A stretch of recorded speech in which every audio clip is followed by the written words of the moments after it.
Saat ini sudah tercatat 304 penumpang yang diangkut bus jelang libur Natal dan Tahun Baru di Terminal Alang-Alang Lebar Palembang.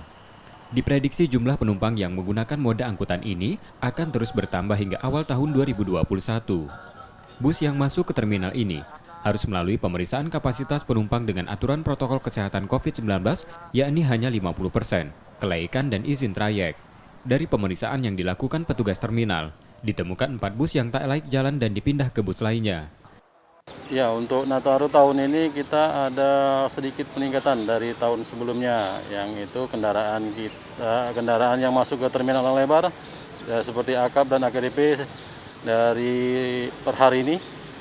Kemarin ada peningkatan sekitar 15 kendaraan. Ya, kalau untuk jaga jarak kita biasa kita cek dulu berapa jumlah penumpang yang ada. Misalnya kalau untuk pandemik ini 50% untuk penumpangnya. Sejak Senin sudah 15 bus AKAP yang masuk ke Terminal Alang-Alang Lebar Palembang, mengangkut 535 penumpang, tujuan Pulau Jawa dan beberapa daerah di Sumatera.